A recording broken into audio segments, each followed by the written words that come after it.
2027 के उत्तर प्रदेश विधानसभा चुनाव से पहले ही विपक्षी पार्टियों में लड़ाई शुरू हो गई। मुरादाबाद के मैदान से उठी एक आवाज ने समाजवादी पार्टी के हेडक्वार्टर में सन्नाटा पसार दिया है। एआईएमआईएम के अध्यक्ष और हैदराबाद से सांसद ओवैसी ने सीधे अखिलेश यादव पर ऐसा सियासी तीर दागा है जिसकी गूंज से पूरे यूपी का चुनावी समीकरण डगमगा गया।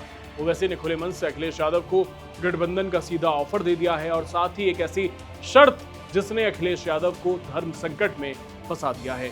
ओवैसी ने मुरादाबाद की जनसभा में कहा कि मजलिस नहीं चाहती कि उत्तर प्रदेश में बीजेपी फिर से अपनी सरकार बनाए। मैं हाथ मिलाने को तैयार हूं, बात कर लो, चुनाव खत्म हो जाए तो बैठकर रोना मत। अब हम दरी नहीं बिछाकर नीचे नहीं बैठना चाहते, अब हम बराबरी चाहते हैं। अगर कुर्सी होगी, अखिलेश बैठेगा कुर्सी के सामने, तो ओवैसी उस कुर्सी के सामने पैर पे पैर डालकर बैठकर हक की बात और इंसाफ की बात करेगा। सुन लो, मैं पहले भी कह चुका हूं और आज भी कह रहा हूं, मजलिस नहीं चाहती कि दोबारा भाजपा की सरकार बने उत्तर प्रदेश में। मैं हाथ मिलाने को तैयार हूं, मैं अलायंस करने को तैयार हूं। आज वक्त है, बात कर लो, बाद में रोना नहीं। चुनाव खत्म होने के बाद हम नहीं चाहते कि बीजेपी दोबारा सत्ता में आए। तुम कहते ना कि ओवैसी के लड़ने से हमको नुकसान हो जाता, चलो मैं तुम्हारे साथ मिलकर लड़ने को तैयार हूं। तुम तैयार हो? ओवैसी का ऑफर सीधे तौर पर अखिलेश यादव को अल्टीमेटम है। ओवैसी ने समाजवादी पार्टी के उस आरोप पर चोट की है जिसमें बार बार कहा जाता था कि ओवैसी चुनाव में उतरकर सिर्फ सपा का वोट काटते हैं और बीजेपी की बी टीम बनकर काम करते हैं।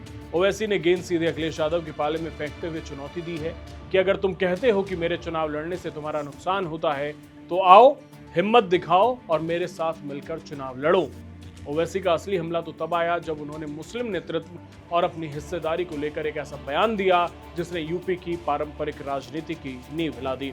ओवैसी ने कहा कि हमारी लड़ाई किसी मजहब के खिलाफ नहीं है, हमारी लड़ाई अपने हक और इंसाफ की है। अब वो दौर चला गया जब हम सिर्फ नीचे दरी बिछाकर बैठा करते थे, अब हमें बराबरी चाहिए। अगर अखिलेश यादव कुर्सी पर बैठेंगे तो ओवैसी भी उस कुर्सी के सामने पैर पर पैर चढ़ाकर बैठेगा और अपने हक की बात करेगा। ओवैसी ने साफ कर दिया कि अब मुस्लिम वोट बैंक किसी राजनीतिक दल की जेब का बंधुआ मजदूर बनकर नहीं रहेगा। अब बात होगी तो बराबरी की मेज पर, वरना अंजाम भुगतने के लिए तैयार रहो। ये कोई पहली बार नहीं है जब ओवैसी ने किसी बड़े क्षेत्रीय शत्रप की आंखों में आंखें डालकर ये सियासी दांव चला हो। थोड़ा पीछे चलिए और बिहार विधानसभा चुनाव को याद करिए। अपनी सीमांचल न्याय यात्रा के दौरान ओवैसी ने यही दांव तेजस्वी यादव और लालू प्रसाद यादव के सामने चला था। ओवैसी ने आरजेडी को खुली चेतावनी देते हुए कहा था कि अगर हमारा गठबंधन नहीं हुआ तो मजलिस सभी विधानसभा सीटों पर अपने उम्मीदवार उतारेगी और अगर हम चुनाव लड़े तो नतीजे आने के बाद रोना मत। उस वक्त आरजेडी के बड़े बड़े सुरमाओं ने ओवैसी के इस ऑफर को अपने अहंकार में ठुकरा दिया था। उन्होंने सोचा था कि ओवैसी का सीमांचल में कोई वजूद नहीं है, लेकिन जब चुनाव के नतीजे आए तो आरजेडी और महागठबंधन के होश उड़ गए। ओवैसी की पार्टी एआईएमआईएम ने अकेले अपने दम पर सीमांचल की 5 महत्वपूर्ण सीटों पर जीत दर्ज की थी और आरजेडी का बना बनाया राजनीतिक समीकरण पूरी तरह से ध्वस्त कर दिया। ओवैसी ने साबित कर दिया था कि वे सिर्फ वोट काटने वाले खिलाड़ी नहीं हैं, वे खेल बिगाड़ने और अपना खेल बनाने की ताकत रखते हैं। अब वही इतिहास ओवैसी उत्तर प्रदेश में दोहराने के लिए पूरी तरह तैयार है। पिछले कुछ समय से ओवैसी ने पश्चिमी उत्तर प्रदेश और रोहिलखंड के इलाकों में ताबड़तोड़ रैलियां शुरू कर दी हैं। सहारनपुर हो, मुरादाबाद हो, बहराइच हो, इन तमाम इलाकों में मुस्लिम और दलित आबादी की संख्या इतनी निर्णायक है कि वे किसी भी पार्टी का खेल बना भी सकती हैं और बिगाड़ भी सकती हैं। ओवैसी अच्छी तरह जानते हैं कि अगर उन्होंने इन इलाकों की दर्जनों सीट पर अपने उम्मीदवार उतार दिए तो समाजवादी पार्टी का जो एमवाई समीकरण और पीडीए का गणित है वो ताश के पत्तों की तरह बिखर जाएगा। ओवैसी का गेम प्लान बिल्कुल साफ है। वे अपने सिरे से बी टीम का ठप्पा मिटाना चाहते हैं।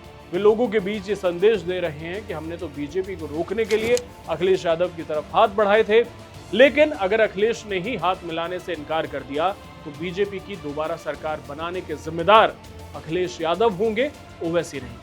और जैसे ही ओवैसी का यह बयान आया, बीजेपी ने भी इस पर जोरदार हमला बोला। बीजेपी के राष्ट्रीय प्रवक्ता शहजाद पूनावाला ने अखिलेश और ओवैसी दोनों पर तंज कसते हुए उन्हें एक ही तराजू में तोल दिया। पूनावाला ने कहा कि अखिलेश यादव और ओवैसी के बीच इस बात की होड़ लगी रहती है कि कौन बनेगा बड़ा भाईजान। अब वे इस होड़ को छोड़कर भाईजान कोलैबोरेशन करने जा रहे हैं, इसलिए ओवैसी अखिलेश जी को फ्रेंड रिक्वेस्ट भेज रहे हैं। ये दोनों एक ही सिक्के के दो पहलू हैं और बीजेपी का ये हमला कोई मामूली जुमला नहीं है। इसके पीछे बीजेपी की बहुत गहरी चुनावी रणनीति छिपी है। बीजेपी जानती है कि अखिलेश यादव इस वक्त पीडीए यानी पिछड़ा, दलित और अल्पसंख्यक के फॉर्मूले पर अपनी राजनीतिक गोटियां सेट कर रहे थे।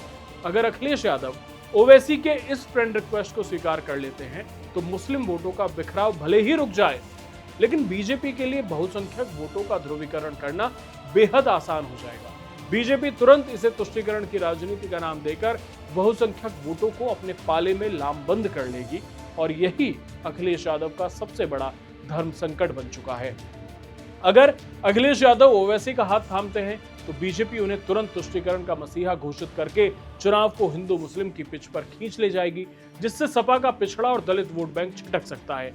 और अगर अखिलेश यादव ओवैसी के इस ऑफर को ठुकराते हैं तो ओवैसी पश्चिमी यूपी में अकेले मैदान में उतरकर मुस्लिम वोटों में ऐसी सेंधमारी करेंगे कि सपा का पूरा समीकरण ध्वस्त होना तय है।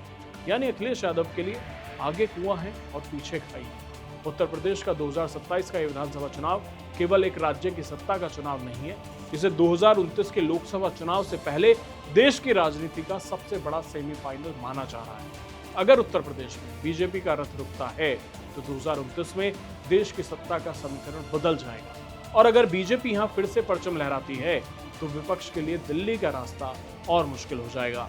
ओवैसी ने 2027 के सबसे बड़े सेमीफाइनल का पहला और सबसे खतरनाक मोहरा चल दिया है।